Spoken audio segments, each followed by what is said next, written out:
Welcome back दोस्तों। काफी दिनों से मैं इस मूवी को एक्सप्लेनेशन करने की कोशिश कर रहा था। तकरीबन 3 या 4 महीनों से ये मूवी पेंडिंग हो रही थी, तो finally this movie is here. खैर, मूवी का नाम है मनु और एक तेलुगु लैंग्वेज मूवी है जो 2018 में रिलीज हुई और इस मूवी का ड्यूरेशन है तकरीबन 3 घंटे। इसीलिए हो सकता है ये वीडियो भी कुछ लंबी ही हो, क्योंकि स्टोरी बहुत ही लंबी है। इस मूवी में काफी सारे वेरिएशंस है, लव है, रोमांस है, सस्पेंस है, थ्रिलर है, ड्रामा है, हॉरर है और रिवेंज भी है। और इसी तरह ये मूवी बहुत ही प्यारी और इंटरेस्टिंग है। तो दोस्तों, स्टोरी को थोड़ा ध्यान से सुनिएगा। ऐसी मूवी आपने कभी नहीं देखी होगी और ऐसी मूवीज कभी कभार बनती है। मैं फिर से कह रहा हूँ कि वीडियो थोड़ी लंबी होने वाली है। अगर आप इस वीडियो को एक ही बार ना देख सके तो हाफ ऑफ में देखना, लेकिन देखना जरूर। तो चलिए बिना टाइम वेस्ट किए लेट्स स्टार्ट। और उससे पहले अगर आप मेरे चैनल पर नए हैं तो अपना प्यार दिखाइए, अगर पुराने हैं तो और प्यार लुटाइए। तो मूवी की शुरुआत में ही एक बंदा हम व्यूवर्स को इच्छा मतलब ख्वाहिश के बारे में कुछ एग्जाम्पल्स बताने लगता है कि हमारी ख्वाहिश समंदर से भी गहरी है और ये ख्वाहिश में एक अजीब तरह का अट्रैक्शन होता है जो अर्थ के ग्रेविटेशनल फोर्स से भी ज्यादा होता है। और ऐसी ख्वाहिश को पूरा करने के लिए अटल संकल्प होना जरूरी है। सिंपल से कहे, the strength of your desire. उसके बाद 2 लोगों का इंट्रोडक्शन होता है। बंदे का नाम है मनु और बंदी का नाम है नीला। और ये दोनों किसी बार में बैठे हुए रहते हैं और उसी बार में एक और बंदा भी बैठा होता है और इसका नाम है रंगा। और रंगा के हाथ में एक छोटा सा पेपर का मैसेज होता है और इस मैसेज में ये लिखा हुआ रहता है कि अगर तुमने 10 दिनों के अंदर हमारे पैसे वापस नहीं किया तो तुम अपनी दूसरी किडनी भी गवा दोगे। इसका मतलब है रंगा ने अपनी ये किडनी ऑलरेडी गवा चुका है और ये पैसों के इंतजाम में इधर उधर घूम रहा है और इसी बात को लेकर ये परेशान बैठा हुआ रहता है। उसके बाद कैमरा फिर से इन दोनों पर शिफ्ट होता है, जहाँ पर नीला मनु से पूछने लगती है क्या मैं आपके लिए एक ड्रिंक बाय कर सकती हूँ। तो मनु कहने लगता है सॉरी, मैं आपको जानता भी नहीं हूँ। तो नीला कहती है मैं आपकी बहुत बड़ी फैन हूँ। एक्चुअली यहाँ पर मनु एक पेंटर होता है, एक आर्टिस्ट होता है। और इसी तरह से नीला मनु की पेंटिंग्स को लेकर उसकी तारीफ करने लगती है कि आपकी पेंटिंग में कुछ अलग ही नशा होता है। और देखते ही देखते मनु नीला के पिछवाड़े पर मार देता है, जिसकी वजह से नीला बहुत गुस्सा हो जाती है और मनु के चेहरे पर ड्रिंक फेंक देती है और उससे कहने लगती है मुझे आपका काम पसंद है, आप नहीं, कितने चीप हो आप, छी। लेकिन बाद में हमें ये बात पता चलती है कि एक्चुअली मनु ने एक मक्खी को मारा था और वो मक्खी नीला के पिछवाड़े पे बैठी थी। और जब नीला घबराहट में वहाँ से जा रही होती है तो इसके पर्स में से कुछ पैसे नीचे गिर जाती है, तो नीला उन पैसों को समेटने लगती है और उसी वक्त रंगा की नजर उन पैसों पर पड़ती है और नीला के पीछे पीछे रंगा भी जाने लगता है। खैर, घर आने के बाद नीला अपने ड्रेस पर देखती है और उसके ड्रेस पर कुछ खून के धब्बे लगे हुए रहते हैं और सोचने लगती है कि ये खून के धब्बे कहाँ से आए। और तब जाके नीला को याद आने लगता है अच्छा, मनु सर ने उस मक्खी को मारा था, मुझे नहीं। तो अपनी गलती का एहसास करते हुए नीला मनु को सॉरी बोलने के लिए डिसाइड हो जाती है और नीला एक बेहतरीन सा गिफ्ट लेकर मनु के घर जाती है और उसके दरवाजे पे रख देती है एक रोज फ्लावर के साथ। खैर, दूसरे सीन में मनु किसी कैफे में बैठा हुआ रहता है और उस वक्त मनु कुछ इस तरह की डायग्राम ड्रा कर रहा होता है और उसी कैफे में एक और बंदा भी बैठा होता है और देखते ही देखते ये बंदा अपने पॉकेट से एक डायमंड बाहर निकालता है। इस आदमी को देखकर मनु को एक बहुत अच्छा इंस्पिरेशन मिलता है और उस आदमी के डायग्राम ड्रा करने लगता है। और तभी वहाँ पर ये तीनों लोग आते हैं। इन तीनों के नाम है अमर, अकबर, एंथोनी और जो रेड शर्ट पहना हुआ है उसका नाम है अकबर। और ये तीनों लोग उस आदमी के पास जाकर उसे मारने पीटने लगते हैं। ऑफ कोर्स ये चीज मनु को हजम नहीं होती और हमारा हीरो यहाँ पर अपनी हीरोपंती दिखाने लगता है, इन तीनों से फाइट करने लगता है और मारपीट के इन तीनों को वहाँ से भगा देता है। तो वो तीनों जाने के बाद ये आदमी मनु को अपनी कहानी बताने लगता है कि ये आदमी रुद्र प्रताप नाम के एक स्मगलर के पास काम करता है एज ए अकाउंटेंट की तरह। और रुद्र प्रताप के पास वो तीनों भी काम करते हैं, अमर, अकबर, एंथोनी, जो मारपीट का काम करते हैं। एक दिन वो तीनों लोग इस आदमी के पास आते हैं और इस आदमी के पास से 10,000 रुपए ले जाते हैं। लेकिन ये अकाउंटेंट ये बात रुद्र प्रताप को बता देता है, तो रुद्र प्रताप उन तीनों को अपने पास बुलाता है और उस अकाउंटेंट से कहने लगता है आप अपना चप्पल निकालकर इन तीनों को एक एक झापड़ लगाइए। तो वो अकाउंटेंट अमर, अकबर, एंथोनी को अपना चप्पल निकालकर मारता है। और इसी तरह यहाँ पर बात यह है कि इस अकाउंटेंट का आज आखिरी दिन है, इसके बाद ये रिटायर हो जाएगा। इसलिए रुद्र प्रताप इस अकाउंटेंट को एक कीमती चीज गिफ्ट करता है और वो है डायमंड, कीमती डायमंड। और इसी डायमंड के पीछे पड़े हैं वो तीनों, अमर, अकबर, एंथोनी। और ये आदमी इस डायमंड को कुछ अच्छे हाथों में रखना चाहता है। खैर उसके बाद ये अकाउंटेंट किसी फोन बूथ के पास आता है किसी को फोन करने के लिए, लेकिन वो तीनों लोग इस अकाउंटेंट पर अपने नजरें रखे हुए रहते हैं, उसे फॉलो करने लगते हैं। और इन तीनों को देखकर ये अकाउंटेंट अपना फोन बूथ का दरवाजा बंद कर लेता है और अकबर उस अकाउंटेंट से डायमंड पूछने लगता है। लेकिन ये अकाउंटेंट उस डायमंड को इन तीनों को नहीं देना चाहता। लेकिन इसके बावजूद भी वो तीनों लोग उस फोन बूथ का ग्लास को फोड़ देते हैं और उस आदमी को खींचते हुए बाहर लाते हैं। और यहाँ पर ये सीन कट होता है। दोस्तों अब तक जो मैंने कहानी बताई है, इस कहानी को थोड़ा अपने जहन में रखना, क्योंकि ये कहानी एक ही टाइम फ्रेम में नहीं चलती। खैर उसके बाद मनु को दिखाया जाता है जो किसी खंडर जगह पर जाता है और यहाँ आने के बाद मनु बहुत सारे चूहों को ट्रैप करके पकड़ता है। जी हाँ, चूहों को ट्रैप करके पकड़ता है और उन चूहों को वो अकबर के घर छोड़ देता है। तो इन चूहों को देखकर अकबर परेशान हो जाता है कि एक ही रात में इतने सारे चूहे कहाँ से आ गए। और अकबर के घर में एक छोटा सा पम्पलेट होता है और एक्चुअल से ये पम्पलेट एक टूलेट का पम्पलेट होता है। अकबर उस नंबर को कॉल करता है और लिफ्ट करने वाली और कोई नहीं, नीला होती है, क्योंकि नीला नहीं अपना घर रेंट पे दे रही है। तो अकबर का ये फोन कॉल देखकर वो दूसरे दिन अपने घर बुलाती है। उसके बाद मनु को दिखाया जाता है जो किसी समुद्र के किनारे पे खड़ा हुआ रहता है और हम व्यूवर से ये कहने लगता है कि मैंने उन चूहों को इसलिए पकड़ा ताकि कुछ चूहों को उनके बिल से बाहर निकालूं। और उसी तरह से मनु को समुद्र की लहरें बहुत पसंद होती है। खैर दूसरे दिन अकबर नीला के घर आता है उसका घर देखने के लिए और यहाँ पर नीला अकबर से कहने लगती है कि एक्चुअली मैं इस शहर को छोड़ के जा रही हूँ, इसीलिए मैं अपना घर किसी को रेंट पे देना चाहती हूँ। और जब नीला अकबर को उसका घर दिखा रही होती है तो अकबर नीला के साथ बदतमीजी करने लगता है चोरी चुपके। खैर घर वगैरह देखने के बाद नीला अकबर से कहने लगती है कि आज रात आप यहीं पर रुकिए, अगर आपका बर्ताव अच्छा रहा तो रेंट वगैरह के बारे में हम बाद में बात करेंगे। और तभी अकबर की नज़र एक शैडो फोटो पर पड़ती है और इसके बारे में नीला से पूछने लगता है। तो नीला अकबर को बताने लगती है कि एक्चुअली ये मेरी भाई की फोटो है, मेरा भाई इस दुनिया में नहीं है और मेरे भाई को कूते बहुत पसंद है और मैंने उसी की याद में ये फोटो यहाँ पर रखी है। तो अकबर कहता है ये फोटो बहुत अच्छी है, क्या तुम मेरे लिए भी एक फोटो खींच सकती हो, मुझे चिड़िया बहुत पसंद है। तो अकबर उसी तरह से अपने हाथ से चिड़िया का शेप बनाता है और नीला उसकी फोटो खींच लेती है और अकबर से कह के जाती है मैं आपसे कल बात करूंगी। और इस तरफ फिर से मनु को दिखाया जाता है जो किसी की तलाश में होता है। मनु हर एक घर जाके डोर टू डोर जाके किसी की तलाश कर रहा होता है, स्पेशली एक लॉक की। उसके बाद नीला अपने घर आती है। अपने घर आने के बाद नीला एक टेप रिकॉर्डर लेके एक सुरीले आवाज सुनते हुए उसी फ्लोर पे सो जाती है। और इस तरफ मनु चोरी चुपके अकबर के पास आता है और उस वक्त अकबर सो रहा होता है और मनु बिखरे हुए सामान को एक ऑर्डर में अरेंज करने लगता है।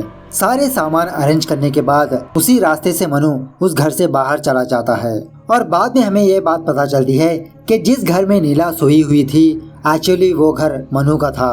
और मनु को अपने घर में आता हुआ देखकर नीला किसी कर्टन के पीछे छुप जाती है और यहाँ पर नीला को ये बात पता चलती है कि मनु के हाथ में ये की है और इसी की को लेकर वो हर एक घर जाकर ढूंढ रहा होता है। लेकिन मनु जिस चीज को ढूंढ रहा होता है वो चीज इसे अभी तक नहीं मिली। खैर नीला किसी भी तरह करके मनु के घर से बाहर आती है और वो मनु के बारे में सोचने लगती है कि कुछ ना कुछ पैटर्न जरूर है और नीला किसी डार्क रूम में आकर सो जाती है। जब सुबह होती है तो अकबर ये देखता है कि इसके घर के सारे सामान ऑर्डर में है। ये देखकर अकबर को घबराहट होने लगती है और तभी अकबर की नेबर अकबर के घर आती है कुछ तेल वगैरह मांगने के लिए। और इस औरत को नहीं पता कि नीला इस घर को रेंट पे दे चुकी है। तेल वगैरह देने के बाद अकबर उस औरत से पूछने लगता है क्या इस अपार्टमेंट में कोई चोर है। तो वो औरत कहती है नहीं तो हाँ, जब जब दूध के पैकेट्स और न्यूज़पेपर्स गायब होते रहते हैं। खैर घर के अंदर आने के बाद अकबर नीला को फोन करता है और उसे पूछने लगता है क्या आपने इस घर को मेरे अलावा किसी और को रेंट पे दिया है, पता नहीं कैसे मेरे घर के सारे सामान एक ऑर्डर में अरेंज किया है। ये सुनने के बाद नीला अकबर से कहने लगती है कि आप रात को दारू पी के सोए थे क्या, अगर आपको अच्छी से नींद नहीं आए तो मैं आपको एक टैबलेट का नाम बताती हूँ, वो टैबलेट खा के सो जाना। खैर फोन रखने के बाद अकबर एंथोनी को फोन करता है और उसे अमर के बारे में पूछने लगता है क्योंकि वो डायमंड फिलहाल अमर के पास ही है, लेकिन अमर का कोई अता पता नहीं है। और एंथोनी से कहने लगता है कि तुम फौरन अमर का पता करो, कुछ दिनों बाद हमें मिलना होगा। खर्च के बाद फिर से मनु को दिखाया जाता है और मनु हम व्यूअर्स को ये बताने लगता है कि एक्चुअल से मनु को OCD है, मतलब ऑब्सेसिव कंपल्सिव डिसऑर्डर। मनु को हर एक चीज परफेक्ट रहना चाहिए, सारी चीजें एक ऑर्डर में रहना चाहिए। अगर कोई भी चीज ऑर्डर में ना रही तो इसका दिमाग सटक जाता है। लेकिन यहाँ पर मनु की लाइफ ही चौपट हो चुकी है। अब इसकी लाइफ एक ऑर्डर में ना रही और इसकी वजह है वो चाबी, वो की। खैर दूसरे दिन किसी जगह पर अकबर और नीला ये दोनों एक ही जगह पर मुलाकात करते हैं, कोइंसिडेंटली, इत्तेफाक से। और अकबर नीला को देख के उसे अपने घर चाय पे बुलाता है। ये सुनने के बाद नीला अकबर से कहने लगती है, मैं आपको सोच के बताती हूँ। खैर उसी शाम नीला अकबर के पास आती है चाय वगैरह पीने के लिए और उसी तरह रेंट के बारे में बात करने के लिए। और इसी बातों ही बातों में अकबर नीला की कॉफी में बेहोशी की दवा मिला देता है। लेकिन आधा घंटा होने के बावजूद भी नीला बेहोश नहीं होती, तो अकबर क्लोरोफॉर्म लेकर नीला को सुंघाने लगता है। तो फाइनली नीला बेहोश हो जाती है और उसे बाहों में लेकर बेडरूम में जाता है उसके साथ RAP करने के लिए। लेकिन तभी इसकी पड़ोसन डोरबेल बजाती है, क्योंकि एक दिन पहले अकबर ने इस औरत को एक बर्तन दिया था, मतलब एक ऑयल वगैरह दिया था, और उसी चीज को लौटा रही है ये औरत। घर के अंदर आने के बाद अकबर किसी कपड़े वगैरह को ढूंढने लगता है, लेकिन इसी दरमियान में अकबर को वो डायमंड दिखता है, मतलब ये डायमंड नीला के पास होता है। इस डायमंड को देखकर अकबर शॉक में रह जाता है कि एक्चुअल से ये डायमंड अमर के पास होना चाहिए था, ये यहाँ पर क्या कर रहा है। और तभी उस घर के लाइट्स ऑन ऑफ होना शुरू होते हैं और देखते ही देखते नीला उस बेड पे नहीं होती और थोड़ी देर बाद वो लाइट्स ऑन ऑफ होना बंद हो जाते हैं और नीला कहीं दूर खड़ी रहती है। लेकिन तभी अकबर ये देखता है कि नीला का रिफ्लेक्शन मिरर में नहीं दिखाई दे रहा है। इसका मतलब है क्या नीला भूत है? जी हाँ, नीला भूत है। और यहाँ पर शॉकिंग बात यह है कि मनु भी उसी कमरे में होता है और ये सारा सब कुछ मनु चोरी चुपके देख रहा होता है। और सिर्फ नीला की आत्मा अकबर के शरीर में समा जाती है और नीला किसी अलमारी में से अपनी और अपने फादर की फोटो निकालती है। और यहाँ पर हमें ये बात पता चलती है कि वो अकाउंटेंट एक्चुअली नीला का फादर होता है, जो अमर अकबर एंथोनी ने मार दिया था। नीला अपनी फादर को याद करके बहुत रोने लगती है और उस दिन एक्चुअली नीला का फादर नीला को ही फोन करने के लिए फोन बूथ में गया था। लेकिन इसी दरमियान में अमर अकबर एंथोनी आ गए थे और इन तीनों को देखकर नीला का फादर उस डायमंड को खा लिया था, जिसकी वजह से वो तीनों नीला के फादर को मार के उसके पेट से वो डायमंड निकाल लिया था।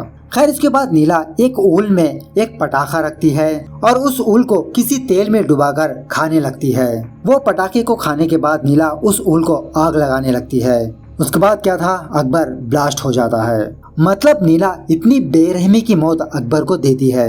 अकबर को मारने के बाद नीला अकबर की लाश को किसी थैले में बंद करती है और उसे खींचते हुए अपने कमरे से बाहर ले जाती है और तब जाके मनु बाहर आता है। ऑफ कोर्स ये सारा सब कुछ मनु चोरी चुपके देख रहा होता है। उसके बाद इन दोनों फोटोग्राफ्स को दिखाया जाता है, कुत्ते का शैडो और चिड़िया का शैडो। और शायद आप यहाँ पर समझ गए होंगे कि ये कुत्ते का शैडो किसका है। जी हाँ, नीला ने अमर को भी मार दिया था। कुछ दिनों पहले नीला प्लान करके अमर को अपने घर बुलाती है और नीला की आत्मा अमर के बॉडी में समा जाती है और नीला अमर को भी बहुत बेरहमी की मौत देने लगती है। मतलब अमर को करंट शॉक दे के मार देती है और अमर को मारने के बाद नीला अमर की लाश को भी ठिकाने लगा देती है। खैर मनु का एक फ्रेंड होता है और उसका नाम होता है कृष्णा। और कृष्णा के पास एक अजीब का टैलेंट होता है। कृष्णा किसी चीज को सिर्फ एक बार छू लेगा तो उस चीज को वो जिंदगी भर याद रखेगा। और एक्चुअली कृष्णा एंटीक का बिजनेस कर रहा होता है, स्पेशली लॉक और कीज का। खैर उसके बाद नीला अपने बारे में बताने लगती है कि इसका नाम नीला है और इसकी एक छोटी सी फैमिली है। बचपन में ही नीला की माँ की डेथ हो गई थी और नीला को अस्थमा की बीमारी है। जब कभी भी नीला बहुत खुश होती है या तो फिर इसे बहुत टेंशन होने लगती है या तो फिर जब कभी भी नीला बहुत डर जाती है तब इसको अस्थमा का अटैक होता है। और इसी तरह नीला को फोटोग्राफी करना बहुत पसंद होता है। हालांकि नीला पैशन के लिए काफी सारे काम करती है, लेकिन फोटोग्राफी इसका फेवरेट काम है। और नीला की दुनिया उसका फादर होता है और उसी तरह उसकी फादर की दुनिया नीला होती है। और यहाँ पर नीला के फादर ने नीला को एक फोटो स्टूडियो गिफ्ट किया है उसके फोटोज का काम करने के लिए। और इसी दरमियान में नीला मनु नाम के एक लोकल आर्टिस्ट को देखती है और मनु के आर्ट्स देखकर नीला उसकी फैन हो जाती है। लेकिन इत्तेफाक से एक छोटा सा कांड हो जाता है कि मनु ने नीला के पिछवाड़े पे मारा था। जी हाँ, ये सीन वही है। तो अपनी गलती को मानते हुए नीला मनु को एक बहुत ही प्यारा सा लेटर लिखती है और उस लेटर के नीचे एक आंख ड्रा करती है और नीला अपना पलक का बाल निकाल के उस आंख के ऊपर चिपका देती है और इस लेटर को पैक करके एक बक्से में रख के नीला मनु के घर के बाहर छोड़ आती है। लेकिन इसी दरमियान में रंगा नीला को देख लेता है। याद है ना आपको ये बंदा जिसकी ये किडनी नहीं है, काश इसकी किडनी मुझे मिल जाए तो मैं आईफोन ले लेता। खैर उसके बाद नीला अपने घर वापस आ जाती है और इस दिन एक्चुअल से दिवाली होती है और इसकी पड़ोसन नीला की बहुत तारीफ करने लगती है। और उसी रात रंगा नीला को फोन करता है कि आपका घर टॉयलेट पे है ना, मैं लेना चाहता हूँ, क्या मैं अभी इसी वक्त आपका घर देखने के लिए आ सकता हूँ? तो नीला कहती है अब तो बहुत लेट हो चुका है, आप प्लीज कल आइए। और नीला फोन रखने के बाद नीला का फादर नीला को कॉल करता है और ये सीन वही है जिस दिन अमर अकबर एंथोनी ने नीला के फादर के पास गए थे, उसे मारा था, वो डायमंड निकाल लिया था। और उसी हड़बड़ाहट में नीला का फादर नीला को फोन करके उन तीनों का नाम बताता है कि बेटा तुम फौरन मेरी डायरी लेकर अमर अकबर एंथोनी इन तीनों को पता करो और इन तीनों को तुम नहीं छोड़ना। तो अपनी बाप की आवाज़ सुनने के बाद नीला को फिर से अस्थमा का दौरा पड़ने लगता है, लेकिन ये किसी भी तरह करके रिकवर हो जाती है। इसीलिए नीला उन तीनों को मार रही है। खैर उसी दिन रात रंगा नीला के घर आता है और नीला को एक चेयर से बांध के उसके सामने काफी सारे सिगरेट्स पीने लगता है और नीला से पूछने लगता है बताओ तुमने अपने पैसे और अपने गहने कहाँ पर छुपा के रखा है। रंगा नीला को बात करने का मौका नहीं देता। रंगा जानता है कि नीला को अस्थमा है, लेकिन इसके बावजूद भी वो उसे बहुत टॉर्चर करने लगता है। खैर उसके बाद रंगा फ्रिज ओपन करके सारे गहने सारे पैसे चुरा लेता है और पैसे वगैरह लेने के बाद नीला को उसी हाल में छोड़ के चला जाता है। नीला को उसका स्प्रे भी नहीं देता। बेचारी नीला काफी देर तक तड़पने लगती है और फाइनली नीला की डेथ हो जाती है। थोड़ी देर बाद नीला की आत्मा नीला के शरीर से बाहर आती है और नीला की आत्मा अपने शरीर को देखकर बहुत रोने लगती है। और यहाँ पर शॉकिंग बात यह है कि उस वक्त भी मनु नीला के घर में ही था और चोरी चुपके मनु ये सब देख रहा था। रुको सब्र करो, सब पता चलेगा। उसके बाद सीन फिर से फ्लैशबैक में जाने लगता है, जहाँ पर नीला के फादर ने खुद नीला को कुछ पॉम्पलेट्स देकर कहा था कि हम इस घर को रेंट पे देंगे, हम कहीं और जाके अपनी जिंदगी गुजार लेंगे। इसलिए नीला इन पॉम्पलेट्स का इस्तेमाल करके उन दोनों को अपने घर बुलाया था। लेकिन यहाँ पर एक और सीक्रेट बात है कि मनु भीड़ से बहुत सारे चूहे पकड़ता है और उन सारे चूहों को वो एंथोनी के घर में छोड़ देता है और इसी तरह से मनु नीला को वो पॉम्पलेट भी वहाँ पर छोड़ देता है। और एंथोनी ये पॉम्पलेट देकर नीला को फोन करता है और पूछने लगता है कि आपका घर रेंट पे मिलेगा। तो नीला कहती है हाँ आप आ जाइए घर देखने के लिए। उसी तरह से एंथोनी नीला के घर जाता है और नीला रूटीन ही की तरह एंथोनी को अपना घर दिखाती है और रूटीन ही की तरह एंथोनी नीला से उन दोनों फोटोग्राफ्स के बारे में पूछने लगता है। तो नीला कहती है कि ये दो मेरे भाई थे जो इस दुनिया में नहीं रहे। तो एंथोनी कहता है मुझे भी ऐसी फोटो खींच के दोगी, मुझे रैबिट्स बहुत पसंद है। तो उसी तरह से नीला एंथोनी के हाथ की फोटो खींच लेती है। और उसी दिन रात जब एंथोनी सो रहा होता है तो मनु चोरी चुपके एंथोनी के घर आता है और एंथोनी के जेब में कुछ चीज रख के चुपचाप वहाँ से चला जाता है। उसके बाद सीन फिर से फ्लैशबैक में जाने लगता है, जहाँ पर नीला ने एक छोटा सा गिफ्ट मनु के दरवाजे के पास रख के गई थी और उस दिन मनु आकर उस लेटर को पढ़ता है और उस लेटर में एक्चुअली नीला मनु की पेंटिंग की तारीफ कर रही होती है, स्पेशली एक पेंटिंग की जिस पेंटिंग में एक बंदा होता है जो अपने दिल पर हाथ रखा हुआ रहता है और दूसरी तरफ एक बंदी होती है जो अपने हाथ में एक्स पकड़ी हुई रहती है और उसी पेंटिंग में एक सूखा पेड़ होता है। लेकिन नीला इसी पेंटिंग को पॉजिटिव वे में दिखाने के लिए कुछ इस तरह से डायग्राम ड्रा करके मनु को सेंड कर देती है। इस तरह से नीला कुछ और तारीफ की बातें उस लेटर में लिखी हुई रहती है और इस लेटर में नीला मनु को किसी कैफे में किसी परफेक्ट टाइम पे बुलाती है। तो दूसरे दिन नीला उसी तरह से उस कैफे आती है, लेकिन नीला अपना चेहरा उधर घुमाकर बैठी हुई रहती है। लेकिन इसके बावजूद भी मनु नीला को पहचान लेता है कि मुझे लेटर लिखने वाली यही लड़की हो सकती है।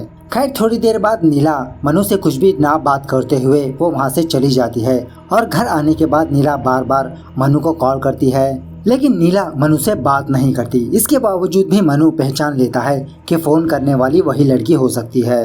और मनु नीला से कहने लगता है मुझे पता है कि आप उस कैफे आई थी। तो नीला पूछने लगती है कि आपको कैसे पता चला। तो मनु कहने लगता है कि जब मैं उस कैफे आया था उससे पहले आप वहाँ पर थी और आप काफी देर तक वहीं पर बैठी रही उल्टा पेपर पढ़ते हुए, और उसी तरह आप पिघली हुई आइसक्रीम खा रहे थे। इसका मतलब है आप किसी का वेट कर रही थी, लेकिन आपसे मिलने कोई भी नहीं आया। थोड़ी देर बाद आप वहाँ से चली गई और तभी मैंने पहचान लिया था कि वो लड़की आप ही हो सकती है। लेकिन मैंने आपका चेहरा नहीं देखा और मुझे कोई जल्दी भी नहीं है। आप जब जी चाहो अपना चेहरा मुझे दिखा सकती हो। तो नीला कहती है अच्छा, रिसेंटली आपका बर्थडे है ना, और आपके बर्थडे के दिन मैं एक सरप्राइज गिफ्ट देने वाली हूँ, बी रेडी फॉर दैट। और उसी तरह से एक दिन मनु का बर्थडे आता है और नीला मनु के घर के पास जाकर डाउन स्टेयर्स का बोर्ड लगा देती है ताकि ये बोर्ड देखकर मनु नीचे जाए, लेकिन एक्चुअली नीला अपस्टेयर होती है और मनु को नीचे जाता हुआ देखकर नीला मनु के घर आती है और उसके फ्रिज में एक छोटा सा बॉक्स कुछ गिफ्ट्स वहाँ पर रख के वो वापस चली जाती है। तो घर आने के बाद नीला मनु को कॉल करती है और उससे कहने लगती है कि आपको पता है आज मैं आपके घर आई थी। तो मनु कहने लगता है हाँ मुझे पता है कि एक्चुअल से आप डाउनस्टेयर नहीं बल्कि अपस्टेयर्स थी, क्योंकि ऊपर के फ्लोर में पेंटिंग चल रही थी और वो पेंट आपके जूतों में लग चुकी थी, लेकिन इसके बावजूद भी मैं आपको शर्मिंदा नहीं करना चाहता। खैर उसके बाद नीला मनु से कहने लगती है कि आप फौरन अपनी फ्रिज ओपन कीजिए, वहाँ पर मैंने आपके लिए कुछ गिफ्ट्स रखा है। और सच में मूवी का ये बेहतरीन सीन है। यहाँ पर देखिए नीला ने किस तरह से कुछ चीजें मनु को गिफ्ट किया था। नीला कहती है कि एक छोटे से बॉटल में मेरे बाल है, अगर आप उन बालों को टच करोगे तो आप समझ लेना कि आप मुझे ही टच किया है। सुबह सवेरे मैं पानी नहा के उन बालों में खुशबू लगाती हूँ और इसी बालों को मैंने आपको दिया है। उसके बाद दूसरा गिफ्ट ओपन करने के लिए कहती है, जहाँ पर नीला की बचपन की फोटो होती है और मनु से पूछने लगती है कि आपको पहचानना होगा कि इन बच्चों में से मैं कौन हूँ। तो मनु झटके से नीला को पहचान लेता है उसके हाथ में की रिंग देखकर। उसके बाद नीला तीसरा गिफ्ट ओपन करने के लिए कहती है, जहाँ पर नीला ने अपने हाथों से मनु के लिए टमोटा चटनी बनाया था और इस टमोटा चटनी में नीला का प्यार भी बसा है। मनु उस टमाटो चटनी को चखने लगता है जो बहुत ही टेस्टी होती है। उसके बाद नीला दूसरा गिफ्ट ओपन करने के लिए कहती है, जहाँ पर एक क्लॉथ होता है और इस कपड़े में बहुत ही बेहतरीन खुशबू होती है और ये परफ्यूम नीला ने खुद अपने हाथों से बनाया है। मतलब नीला अपने हाथों से परफ्यूम बनाती है, उसका एक प्रोसीजर होता है और इस कपड़े की स्मेल सूंघने से आप मुझे महसूस करोगे। हर एक लड़की के अंदर कुछ अजीब की खुशबू होती है और वो खुशबू उस लड़की की आइडेंटिटी को महसूस कराती है। खैर फाइनली नीला मनु को एक कैसेट प्ले करने के लिए कहती है, जहाँ पर नीला ने खुद अपने आवाज में एक सुर लगाया था और सच में ये सुर, ये आवाज बहुत ही रोमांटिक होती है। एक्चुअली मैं ये मूवी नेटफ्लिक्स पे देख रहा हूँ, इसीलिए मैं आपको ये धुन सुना नहीं सकता क्योंकि इसमें ऑडियो रिकॉर्ड नहीं होती। और उसके बाद नीला मनु से कहने लगती है, 2 दिन बाद दिवाली है और दिवाली के दिन मैं आपके घर आऊंगी। और उसी तरह से दिवाली आती है और नीला अपनी आंखों पर पट्टी बांध के मनु के घर आती है। यहाँ पर ये दोनों मिठाई वगैरह शेयर करने लगते हैं और इस तरह से इन दोनों के बीच बहुत ही रोमांटिक कन्वर्सेशन होने लगती है। और नीला जाते जाते अपनी आंखों की पट्टी मनु के पास छोड़ के जाती है और उस बार भी नीला मनु को अपना चेहरा नहीं दिखाती। नीला बस अपना मुंह फेर के वहाँ से चली जाती है। और आपको याद है ना दिवाली के दिन क्या हुआ था? रंगा ने नीला को फोन किया था और एक्चुअली नीला जाते जाते मनु के पास एक छोटा सा पेपर, एक पम्पलेट छोड़ के जाती है जहाँ पर नीला का फोन नंबर होता है एज ए हिंट की तरह। लेकिन उसी वक्त मनु नीला को फोन नहीं करता, वो किसी कैफे में आता है और नीला के डायग्राम को ड्रॉ करने लगता है। और ये सीन वही है जो मूवी के स्टार्टिंग में दिखाया गया था और उसी कैफे में मनु ने नीला के फादर को देखा था। वहाँ पर अमर अकबर एंथोनी आए थे। मनु उन तीनों से झगड़ा किया था। खैर झगड़ा वगैरह करने के बाद फाइनली मनु नीला के घर जाता है। उसका दरवाजा खटखटाता है लेकिन तब तक देरी हो चुकी होती है। उस वक्त रंगा आकर नीला को मार चुका होता है। नीला बेबस जमीन पर गिरी हुई रहती है। तो मनु पीछे के रास्ते से पाइप चढ़ के नीला के घर में जाता है और नीला की लाश को देखकर बहुत अफसोस करने लगता है। और जब रंगा नीला को मार के अपने घर जा रहा होता है तो रंगा किसी चीज को नीला के घर ही भूल चुका था। वो फिर से वापस जाता है और यहाँ पर बात यह है कि रंगा जाते आते नीला के घर को की डाल के उस की को अपने जेब में रख के चला गया था और मनु उसी की को ढूंढ रहा था। एक्चुअली ये की किसी और लॉकर की भी होती है, आपको बाद में पता चलेगा। उसके बाद सीन फिर से प्रेजेंट डे पर शिफ्ट होता है, जहाँ पर एंथोनी ऑफ कोर्स नीला के घर में होता है, याद है ना आपको। और इस घर में एंथोनी अकबर की चाहों को देखता है और उसे शक होने लगता है। और जब एंथोनी अपने जेब में देखता है तो इसकी जेब में वो डायमंड होता है जो कल रात मनु ने एंथोनी के जेब में रख के गया था। ये जान लेने के बाद जब एंथोनी उस घर से बाहर आता है तो उसके सामने मनु होता है और यहाँ पर ये सीन कट होता है। तो दूसरे सीन में जब नीला अपने घर आती है तो वहाँ पर एंथोनी की लाश होती है और नीला को बिल्कुल भी आइडिया नहीं होता कि एंथोनी को किसने मारा। यहाँ पर मैं आपको एक बात क्लियर कर देना चाहता हूँ कि चोरी चुपके नीला मनु को फॉलो कर रही थी और इसी तरह से मनु चोरी चुपके नीला को फॉलो कर रहा था। एक्चुअली नीला को नहीं, नीला की आत्मा को। खैर उसके बाद मनु का फ्रेंड कृष्णा मनु को अपने घर बुलाता है कुछ लॉक वगैरह दिखाने के लिए और इन्हीं तालों में से कृष्णा मनु को एक ताला दिखाता है जो बीच में टूटा हुआ रहता है। लेकिन इस लॉक की एक खास बात ये होती है कि जो ऊपर का होल होता है वो एक्चुअली की का होल नहीं होता, उस लॉक का होल हिडन में होता है। और इस लॉकर को देखकर मनु अपने पास जो चाबी होती है वो उस चाबी को ट्राई करने लगता है और फटाक से वो लॉकर ओपन हो जाता है। और कुछ दिनों पहले मनु ने इस लॉक को किसी घर के बाहर देखा था जब मनु घर घर ढूंढ रहा था और उसी तरह से मनु वो घर जाता है और वो घर देखकर मनु बहुत खुश हो जाता है क्योंकि वो लॉक किसी और का नहीं, नीला के फोटो स्टूडियो का होता है। मतलब मनु यही ढूंढ रहा था कि एक्चुअली नीला कहाँ पे रहती है, क्या करती है। ये जान लेने के बाद मनु नीला को फोन करता है और उसे पूछने लगता है क्या आपका घर खाली है रेंट के लिए। मनु का आवाज सुनने के बाद नीला को शक होने लगता है क्या मनु मुझे पहचान लिया या ये जानबूझ के ऐसा कर रहा है या ये कोई इत्तेफाक है। खैर दूसरे दिन उसी तरह से मनु नीला के घर जाता है और नीला मनु को उसका घर दिखाने लगती है और इसी बातों ही बातों में चोरी चुपके नीला मनु की फोटो खींचने लगती है। और घर वगैरह देखने के बाद नीला मनु को भी यही बात कहती है कि आप एक दिन यहाँ पर रहकर देखिए, अगर आपका बर्ताव अच्छा रहा तब जाके रेंट के बारे में बात करेंगे। ऐसा कहने के बाद नीला वहाँ से चली जाती है। थोड़ी देर बाद मनु की पड़ोसन अपने पति से फोन में झगड़ा कर रही होती है और इसी झगड़े के दरमियान ये औरत अपने हाथ में जो ग्लास होता है वो नीचे पटक देती है, फोड़ देती है। ये आवाज सुनने के बाद मनु अपने घर से बाहर आता है और इस औरत की हेल्प करने लगता है। और तभी ये औरत ये नजारा देखती है कि मनु का रिफ्लेक्शन आगे के मिरर पर नहीं होता। इसका मतलब है क्या मनु भी भूत है? जी हाँ, मनु भी भूत है। इस तरफ नीला जब अपने फोटो स्टूडियो आती है मनु के फोटोग्राफ्स को डेवलप करने के लिए, ऑफ कोर्स मनु का शरीर नहीं होता। उसके बाद सीन फिर से फ्लैशबैक में जाने लगता है जहाँ पर मनु नीला के पास था रोते हुए और उसी वक्त रंगा वापस आया था, याद है ना आपको। और उस वक्त रंगा एक्चुअल से अपना कोट लेने के लिए आया था तो मनु उसी वक्त रंगा को देख लेता है और इन दोनों के बीच काफी सारी हाथापाई होती है। लेकिन इसी हाथापाई के दौरान रंगा किसी चीज को लेकर मनु को मार देता है। मनु को मारने के बाद जब रंगा वहाँ से जा रहा होता है तो इसके कोट में से नीला की घर की चाबी नीचे गिर जाती है और जब से लेते हुए मनु इस की को लेकर इधर उधर भटक रहा था। और थोड़ी देर बाद मनु की आत्मा उसके शरीर से बाहर आती है।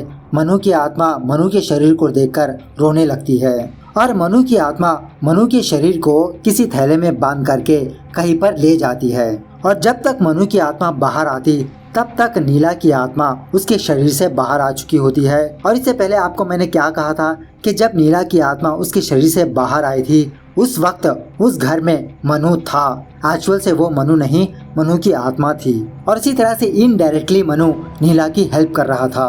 मतलब मनु ने ही अमर अकबर एंथोनी के घर में चूहे भेजा था और उस पम्पलेट को देखकर वो तीनों लोग नीला को फोन किया था और मौका देखकर नीला दोनों को मार दिया और मनु ने एक को मार दिया। और यहाँ पर मुझे थोड़ा शक है, एक्चुअली मनु को जो की मिली थी वो रंगा के घर की थी। यहाँ पर इस मूवी में कुछ सीधी तरह से बताया नहीं गया था। खैर फाइनली मनु रंगा को पकड़ लेता है और उसे मार पीट के नीला के घर लाता है और उसी वक्त नीला भी वहाँ पर आती है और मनु को देख के नीला मनु से पूछने लगती है कि आपकी डेथ कैसे हुई। तो मनु अपनी कहानी नीला को बताने लगता है और तब जाके इन दोनों की आत्माएं गले लगती है। उसके बाद मनु नीला को ये गिफ्ट दिखाता है, मतलब रंगा को दिखाता है। रंगा को देखकर नीला अपने हाथ में चाकू ले लेती है इसे मारने के लिए, लेकिन मनु कहता है प्लीज आप इसे मेरे हवाले कर दीजिए, मैं इसे मारूंगा। ऐसा कहने के बाद मनु रंगा के बॉडी में चला जाता है और रंगा को बहुत बेरहमी की मौत देता है रंगा को फ्रिज के अंदर बंद करता है, वहाँ पर मस्कीटो कॉइल लगाता है, कॉकरोच की दवा मारता है और ये दोनों उस फ्रिज के ऊपर बैठ जाते हैं। उसके बाद नीला मनु से पूछने लगती है कि आपने हमारे शरीरों का क्या किया। तो मनु नीला को अपने घर ले जाता है, स्पेशली बेसमेंट पे, जहाँ पर मनु ने इन दोनों शरीर को कुछ इस तरह से डिजाइन करके रखा होता है, मतलब इन दोनों के शरीर ग्लो कर रहे होते हैं। जब नीला की आत्मा वहाँ से चली गई थी तो मनु की आत्मा ने मनु की शरीर को और नीला के शरीर को अपने घर लाया और इन दोनों की शरीर में से खून को निकाला, खून के बदले कुछ केमिकल को चढ़ाया। उसके बाद इन दोनों शरीर पर शहद से भर दिया और कुछ पेंटिंग वगैरह ड्रा किया। इसी की वजह से इन दोनों के शरीर ग्लो कर रहे होते हैं। उसके बाद नीला मनु से ये पूछने लगती है कि हमारा काम तो हो चुका, लेकिन इसके बावजूद भी हमारी आत्माएं इस दुनिया में अभी तक क्या कर रही है। तो मनु उस डायमंड को निकालकर नीला को देता है। मतलब नीला का फादर चाहता था कि ये डायमंड अपनी बेटी को दे, लेकिन वो हो नहीं सका, वो काम अधूरा ही रह गया था। लेकिन मनु ने इस काम को अंजाम दिया। जब नीला उस डायमंड को पकड़ती है तो फौरन वो दोनों वहाँ से गायब हो जाते हैं। लेकिन तभी उसी वक्त रंगा की आत्मा भी उसके शरीर से बाहर आती है और यहाँ पर ये मूवी दी एंड होती है। यहाँ पर आपके मन में एक सवाल जरूर होगा कि आत्माएं किसी दूसरे के शरीर में जा सकती है, लेकिन खुद के शरीर में क्यों नहीं जा सकती। तो मेरा आंसर है कि शायद ऊपर वाले ने इन आत्माओं को ऐसी परमिशन नहीं दी। मतलब एक बार कोई आत्मा अपने शरीर से बाहर निकल गई, दोबारा उसी शरीर में नहीं जा सकती। May be this is the भूतिया रूल, आई डोंट नो। तो मूवी के रिलेटेड कोई सवाल हो तो कमेंट करके बताना जरूर। मूवी कैसे लगी वो भी कमेंट करके बताना जरूर। मिलते हैं अगली वीडियो में, तब तक take care, bye bye, see you soon.